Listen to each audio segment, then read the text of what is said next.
Welcome to the DNA show. DNA? Dude, are we doing a science show? No, D is for Dennis. Oh, A is for Andy. And N is for and? Oh, man, nerds. Oh, yeah. We're nerds, dude. Yeah. Well, good. Then we can talk about comics and movies and pop culture and sports. Sports. Sports and nerds. Yeah, we're going to make that work. All right, let's roll. Hey there, hi there, ho there. Welcome back to the Dennis and Andy Show. I'm Andy. And this is Dennis. And we're going to start off today with a little football. Dun, dun, dun, dun. Exactly. We promised you some football talk last week. We're here to bring it to you. So we're starting with interesting thing. I saw that 12 teams began their virtual off-season programs back on April 20th. And I'm thinking, virtual off-season program. And I am picturing a bunch of football players sitting around on Xbox and PlayStation playing. Oh, no. I was picturing that old... This goes back to a game from when we were kids. Dennis and I were kids. Remember the electronic football game you laid out had the whole field, the individual players, and it was like the vibration of the thing that made the players move? Oh, yeah! That's how they're running plays. Right. And they touch each other. Right. Yeah, you just turn this... There's this tabletop game from the 80s, and I mean, we're using air quotes when we say game. Yeah, oh yeah, big time. And it was probably, I don't know, I'm making a thing with my hands. We'll say it was about 1.5 feet. The field was like, say, 1.5 feet, maybe 2 feet long, and then maybe it was proportional. So whatever that would work out to width-wise to be in proportion with the football field. Just a metal field painted. Just metal. And then the players were just these little cutouts that were on these plastic bases. And the bases were like, say, the size of like a nickel. And the cutout of the player was probably a 1/2 inch high. And it just sat on this base. So you'd line your players up. You'd have to properly set them up in formation. Right. You set them up in formation. Offense and defense. Yeah.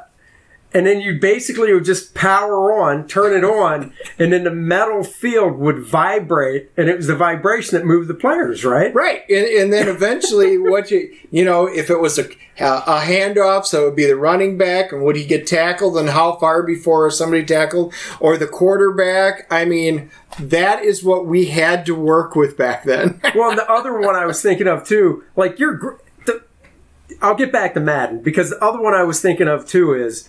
Remember the handheld electronic game that it was that small screen that was the field and it had the red lights? Oh, yeah. And it had the very the white one was the original one. Yeah, it was up, down, forward. Yeah, and then they had the green version, which allowed you to pass. And that was it. And yeah, I had the white one. So did I. We used to play that all the time. So, but you're right. So virtual, here's what virtual means. So virtual off-season programs. It says that the Bills, Bears, Browns, Chargers, Chiefs, Colts, Cowboys, Falcons, Giants, Panthers, Patriots, and Redskins were beginning their programs on April 20th, and the rest of the teams would begin theirs a week later. And the virtual period would consist of 3 straight weeks that include classroom instruction, so I guess that's Zoom. They're all on Zoom. Yep. Workouts and non-football educational programs. They use video conferencing. So the classroom instruction I get because while I never played football, but I know that there is like classroom type stuff going over plays, on the whiteboard and chalkboard, whatever. So I totally get that. Workouts, I'm not quite sure because I find spotting somebody when they're working out virtually could still kill that person. Dude, I can't lift this weight. Get it. And all the other person do is, no, dude, you can do it. It's the positive feedback I'm giving you. I don't need to help you pull that weight off your chest. All I can think of is like what's going on. So like my niece, she's in swimming. She's with Swim Mac, and then they were in gymnastics. Yeah. So they have their workouts over online at night. and you put your phone up and it's video. You zoom in basically, and the you've got an instructor there telling you what you need to do, and they can see you and you can see them. Like an aerobic workout, you mean? An aerobics, or they can do whatever, but they'd be doing land because obviously they're land workouts because they can't be in the water.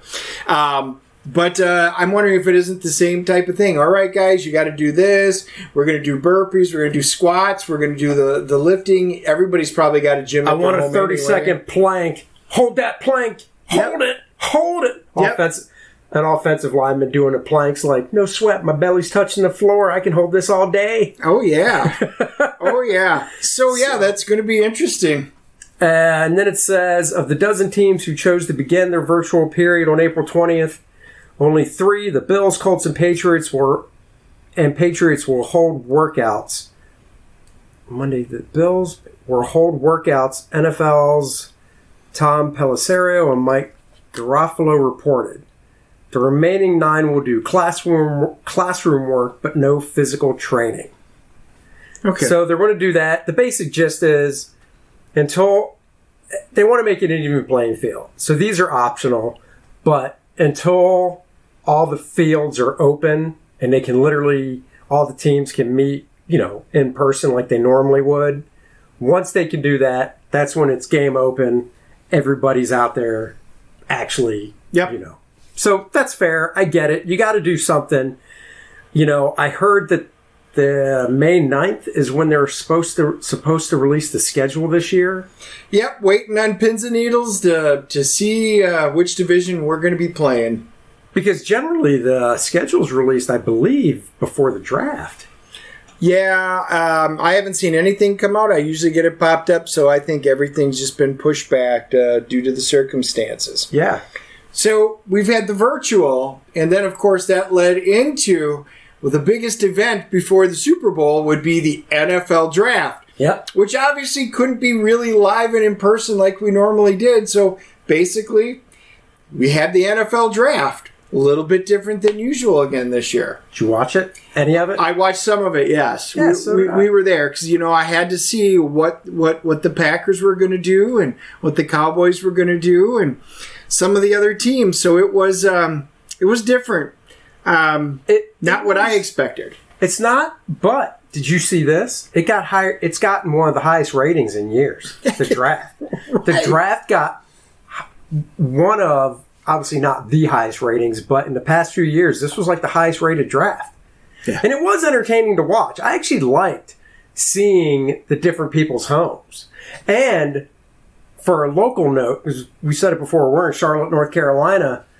When I was watching some highlights from the draft on Sunday, there was a dude, and when he got drafted, they put up in the corner where they're from, Charlotte, North Carolina. So somebody in Charlotte got drafted, and even though I have no idea who the person was, I can't even remember, I just felt kind of connected going, holy crap, that dude's like 15 minutes from here in his living room having the best night of his life. Yeah. Yeah, can you imagine? I'd be like, woo, party time. And then speaking of Carolina, just as a side note, it looks like in Rock Hill, they signed it moved forward a little bit farther that the local council, they approved it because they are talking about moving the Panthers headquarters and the practice facility to South Carolina. Right. I'm like, well, it still works. It's still the Carolina Panthers, but I'm like, wow. So it is moving forward a little bit. So figured side note for all the local talent. All right, well, let's talk about our teams first. So I'm a Dallas guy. Dennis is a Green Bay guy. Dallas had a very good draft. I almost hear this every year with Dallas, but I'm reading from the site. So they look phenomenal on paper. Jerry Jones had to be thrilled with how the draft played out for his Dallas Cowboys, especially over the first 2 days. And, I watched all of the first night and just partial second night, and that was about it. And I just read highlights. So they picked up the best receiver, they're saying, that's in this draft class, CD Lamb, which I saw that one happen. And when it was receiver, I was very happy. Very happy about that.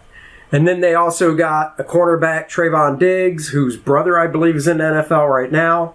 So it's always cool to be able to be in NFL with your brother. Different teams, but still.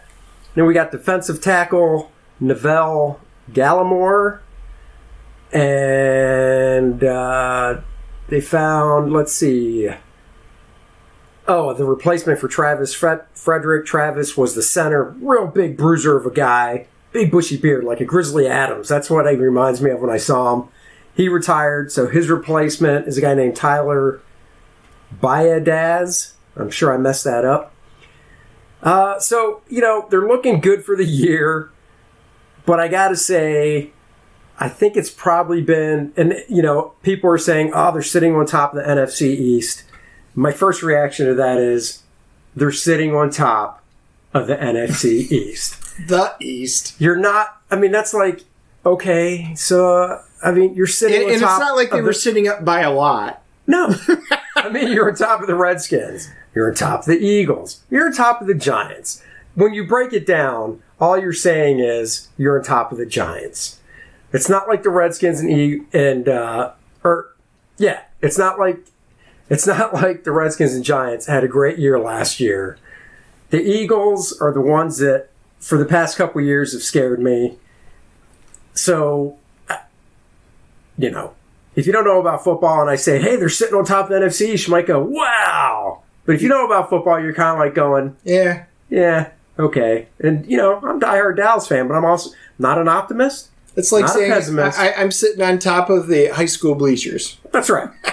I'm a realist. So last year, going into the season, they were look, this is Cowboys' year. Dude, year before that. This is Cowboys. I've been hearing that so much that since the 90s. Yeah, pretty much. I'm just kind of like, okay, stop crying wolf. I got to see it happen. So, but on paper, I would say the Cowboys had a decent draft. They filled holes. Oh yeah. It was a solid draft on paper for them. So the Ravens had a great draft as well. Let's see. They're saying, this one guy's saying the Ravens won this year's draft hands down, is what he's saying. Yep. They moved up and down the board, ultimately making 10 picks and drafting almost every position. So, you know what? I don't mind the Ravens. Why? They're AFC. Yep. Good for the Ravens. Yep. I agree. Now, on my side, I don't know what to say about the Packers this time. We had a number of holes to fill. We definitely needed a good wide receiver for Rodgers. And if we weren't going to pick it up in free agency, then we definitely had to draft. And there were a pretty deep field of receivers. So, I had expectations that they would either go up in the draft and pull somebody or step down and pick up a decent one that was in there. And then, so the Packers were supposed to draft 30th, and I was like, yeah, they're moving up. I'm like, woo! Oh, which wide receiver are they picking? You're probably hoping the one the Cowboys got. Well, I was kind of up there, and then they pick quarterback Jordan Love from Utah State, and I went, nope. Man, I had to say that wrong. They obviously could have said, no, that can't be right. I texted Dennis, and I go, did I just see the Packers draft a quarterback? What?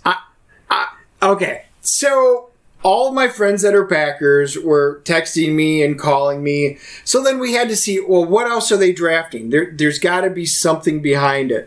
And they drafted a great running back, but again, no wide receiver, and a tight end, which we needed. So we really needed tight end wide receivers.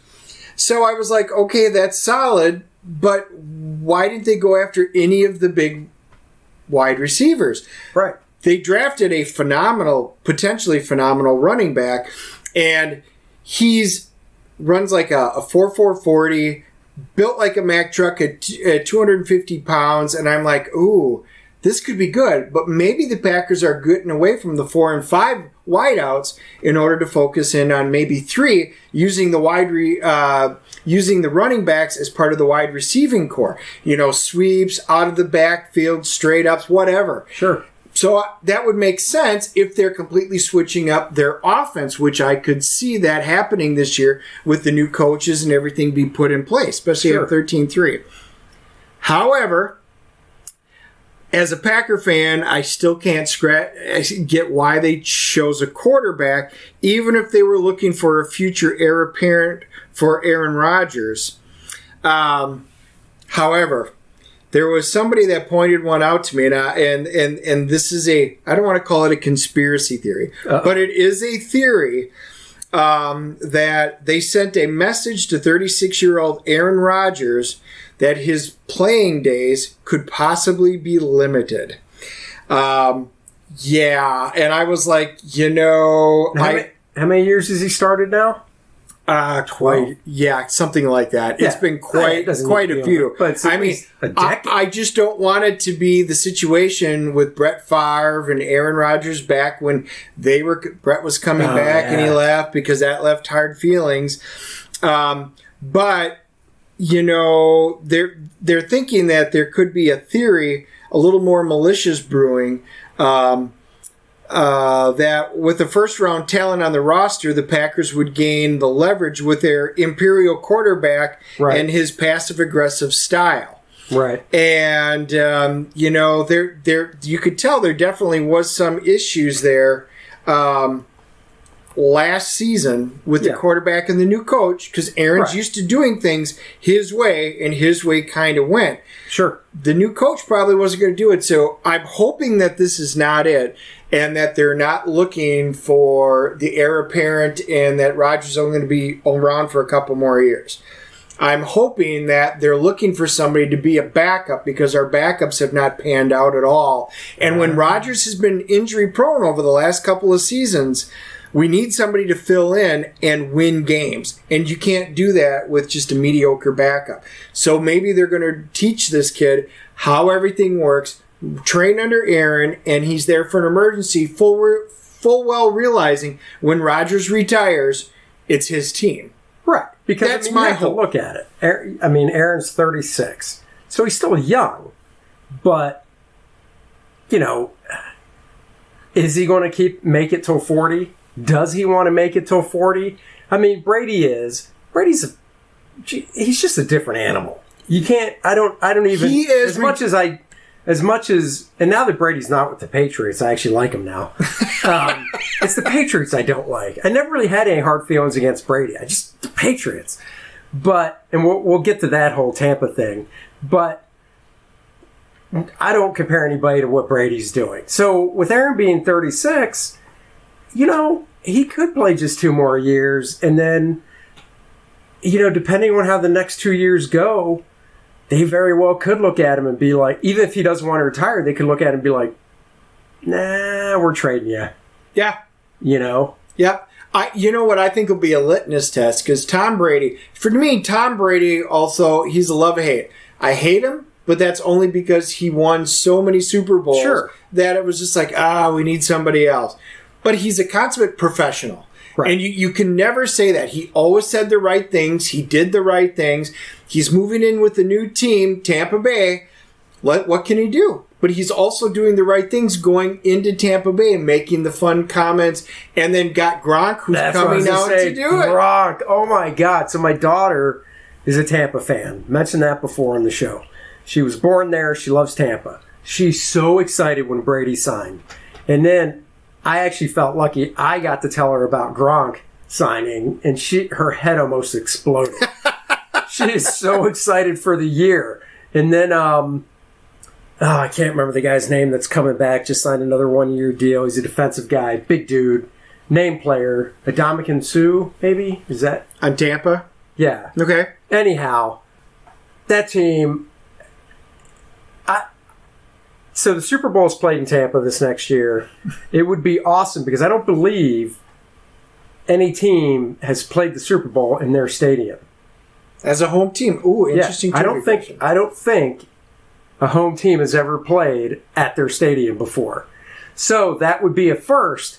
My daughter's almost dead set. Tampa's going to be in the Super Bowl. It just comes down to who they're playing. I'm not going to go that far. I do think they have a hell of a chance. I won't go that far, though, Because Brady did sign a 2-year deal. So not even Brady was like, I'm just signing a one and done. I know I can make it happen. Right. Do I think they'll make the playoffs? Yeah, I think they'll make the playoffs. Do I think they'll probably be the NFC South champions? Yes. I will say right now, if there's a football season and everything works out, I think the NFC champions, NFC South is what I meant to say. The NFC South champions I will think be they would go there. the Bucs. And then it's either going to be the Packers or the Cowboys that upset them in the playoffs. Exactly. Exactly. That's why I'm dying for the schedule, because Courtney's like, oh, I hope we play the Cowboys. I'm like, ugh. All I can say is I think the litmus test for Rodgers is going to be Brady. If Brady goes to a new team and excels and can get him to the Super Bowl or really deep into the playoffs, with the team coming on like that, I can do this. Exactly. I would think Rodgers. Yeah, why wouldn't Rodgers think that already? Why wouldn't any good quarterback? Like, if I was Drew Brees, and Drew Brees just re-upped for 2 years, but if I was Drew Brees, I'd think, I could go to another team, as long as the pieces were there. I mean, you've got to have the pieces. You can't walk into a team with no O-line. Right, and then with Brees coming back, I mean, that was a shock. I almost thought he was going to retire, but when he came back... Did you really? Yeah, I did. I really thought he was on that verge, and there was a lot of questions. I believe. But, you know, you could just tell he just wasn't there, but I think they got the pieces, and he's got a 1 or 2 year window to do it. And who's the new backup for Drew Brees? It's Jameis Winston. From Tampa? From Tampa. He went from starter to backup, which I said, I hope I said it on the show so I can go, haha, I predicted it. If I didn't, trust me, I said it. When Winston was let go, I said, I think he's going to be a backup somewhere. I think Cam Newton will be a backup somewhere if he gets offered a job. Yep. Even though Cam wants to. I mean, what quarterback doesn't want to start? Cam said he wants to start. Well, duh. I mean, Kaepernick wants to start. He's not playing because he wouldn't be a backup. Right. You know? I think somebody would have picked him up if he would have been a backup, but I don't think it's really about playing with him. I think it's just more of a statement. Right. But it'll be interesting to see if Cam holds out. Because Cam wants to start. But what if he only gets offered a backup? Yep. And, you know, it's only been, tomorrow will be a week since the draft. And I didn't expect, I'll be honest, I was pretty surprised to see the Winston move this quick after the draft. Because I kept telling Courtney that, you know, once the draft is over, we'll see where Winston ends up and Newton ends up. And Flacco, too. Doesn't he need a job? I'm pretty sure Denver let him go. So, it'll be fun. It'll be fun to see where everybody. Yeah, I just say I don't know where everybody's going to shake out, but it'll be interesting to find out how everything goes. Because Flacco's another one; he could be a backup as well somewhere. Well, it was an interesting draft. We all, some of us are shaking his head, but as every football season's coming around the corner, we're like, hey, we're going to the Super Bowl. I mean, all 32 teams are sitting there saying it right now. Even Cleveland. Dallas knows it's true. Even Cleveland. Oh, God. Even Cleveland. Even somebody in Cleveland. Real quick, we'll end on this. You know, being the number one draft pick is awesome because you're the number one pick. You're the number one guy. But at the same time, it's also kind of a kick in the nuts because you're number one, but you also know you're going to the worst team. Yeah. Yeah. You know? And but that's where the dude got drafted. You know, he got drafted by the Bengals, and you're excited because once again, you're in the NFL, and you got drafted. You got payday. Yeah, and that I think that's what it'll be about. You're either if you go to a great team, you're like, oh, Super Bowl. If you go to a not great team, you've got to be thinking, I can turn them into a great team, which is what you want. The hubris. You still have to prove yourself. But you're also going, and if not, at least I get some bank for a couple of years. Right. And you can't flame out like Johnny Football did. Right. Remember? Oh, yeah, Johnny Manziel. Manziel. Big flame. Yeah. The last thing I was going to... I just remembered this when I said the first pick. The last pick. So I actually did see the last pick. You did Mr. Irrelevant? Courtney and I were watching it. Yep. And it was Saturday night. It ended at, I know they changed the schedule stuff with it being virtual because I don't ever remember the draft ending at 7 p.m. Saturday night. Yeah. So we had it on, and Courtney was like, oh, we might as well watch it. I'm like, okay. I said, but, there's a movie I want to watch at 8. When's it end? I was like, oh, it ends in 20 minutes. All right, yeah. Mr. Irrelevant. I feel so bad for that guy. It's like, you're last. I get it. But, one, you're still in the NFL. Right. Now, it's also granted that just because you were drafted, it doesn't matter where you were drafted. You could be first, second, in the middle, but last. That doesn't automatically mean you're going to make the team. Right. But it does mean that because you got drafted, because you realize how many people don't get drafted. Oh, yeah, totally. So, hey, I don't care. I'm Mr. Irrelevant. I'm still getting a paycheck. It's just so sad. I never knew they called them that till this year. I was like, are you serious? The last dude. It's bad enough you're last. Okay, come on, man. No, I'm man. completely different on that. No way, dude. If I'm picking, or if I'm waiting to be picked for the kickball team, and it comes down to 2 of us, and team whatever picks that dude, and I'm last, and another team goes, come on, Mr. Irrelevant, looks like we're stuck with you, I'd be like, no. See, some people take Aaron Rodgers. They were expecting him to go first, and he dropped all the way to 22nd in his draft. That made him upset, all right? So there's an expectation. If I'm sitting there as a player, man, I hope I get drafted. And my expectations are, I'm a mediocre player with some potential. Right. All right? Because when I get drafted. At least I know I'm getting drafted and I can prove myself somewhere instantly. I'll take that any day coming out of college. Yeah, you're right. Because, how many... I have no idea. I don't even know if you can answer this. But when it got down to the last player, how many players were still left on the board, you think? A lot. There are a lot of players because really they only show the probables. There's more that are eligible that are up there. Yeah, so. That's true. All right, you're right. All right. So one of the things that we talked about last week, we got involved in the Christopher Nolan movies. And Christopher Nolan. We realized that both of us have a gap missing in our repertoire. Yes. Correct. I had not seen the movie Memento, which was, as Andy pointed out, his first, and Andy had not seen Inception, which is probably the one that took the biggest rock. So our goal was to each watch the movie we missed so that we could chat about it today. It was the funnest homework assignment I've ever had. It was. It was fun. So I will say Memento. Yes. You weren't kidding when you talked about going back in time. It was so interesting in my book. So I'm sure most of you out there probably already had seen it. Sure. But then the photography and how it was in segments and kept jumping backwards, and Carrie-Anne Moss and then her role, and you kept going backwards trying to figure out everything.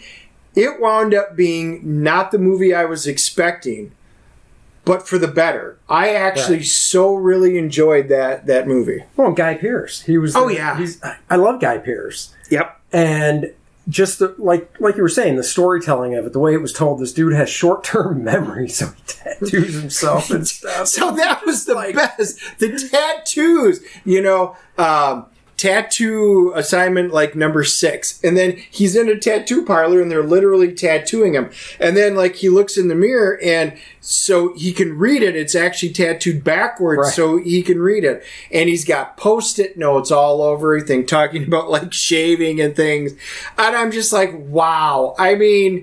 Just thinking about the fact that a person can't remember what they've done. They had a great scene, and just to show how small it was, Carrie-Anne Moss, those two get into it, and she's upset with him. She goes out and sits in the car, and bad things are going to happen.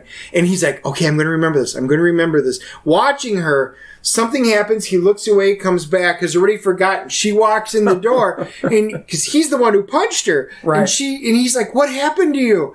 Oh, the other guy punched me, and he's like, oh, no. And it was him. I'm like, oh, my God, dude, that was 5 minutes ago. And I'm like, wow, what an absolutely great story. So I know most of you have seen it. I had not. I am glad I went back and did my homework because it was a great cast. It's definitely worth a rewatch. The movie's 20 years old, right? If I remember correctly? Yeah. 20 years old, yeah. So anyhow, my homework was Inception. So I watched Inception. And I will say in the beginning, I don't know why I didn't see it in the theaters. It was 10 years ago, 2010 when it came out. I was always a big movie guy, so just must have been log jammed up with a bunch of other stuff, and I just put it down on the list, and it was gone. So when I went to watch it, I saw it was 2.5 hours long. I got to say, that's usually a turnoff for me. Unless it's something I'm dying to go see in the theaters, then I don't mind. But since it's been out for 10 years, and since I've never seen it, that to me falls on my no priority list. So when I see a movie on my low priority list of 2.5 hours, I'm not enthused. So I started watching it, and I got to admit, the first 15, 20 minutes, I'll say I want to turn it off. I was rather bored. I already knew you were going to say that. I was rather bored. I'm not a huge Leonardo DiCaprio fan. Yep. I don't know why. I'm just not. I'm not either, and neither is most of the people in my family. Yeah. But then he has a few really good movies. Right. Like this one. This is one. And Joseph Gordon-Levitt, whatever, the dude from Third Rock in the Sun, when I first saw him, he, Leo's partner in crime in Inception I love him in anything he's in. So he was awesome. It was a treat to see Tom Hardy. Yeah. I'm watching this movie and I'm going, oh, look, Christopher Nolan, this is when he casted his Batman movie. So he's like, this Tom Hardy cat's good. I could see him as Bane. He's like, Joseph Gordon-Levitt, he's good. I'm going to put him in Batman. I'm just watching this. And Ellen Page? Oh, wait. Oh, Ellen Page. You go do an X-Men movie. So it was really good. The more I got into it, the more I liked it.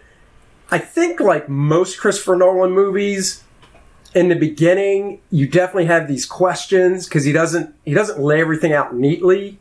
But as you started getting, because the whole gist is they're basically going to people's dreams to get stuff from their subconscious. They're basically thieves, and they steal stuff. They extract everything. They extract stuff. That's the main focus. Is it's all about extraction. Except in this one, until now, the whole caper in this one was they had to plant a memory or plant a suggestion for this guy to do. Right.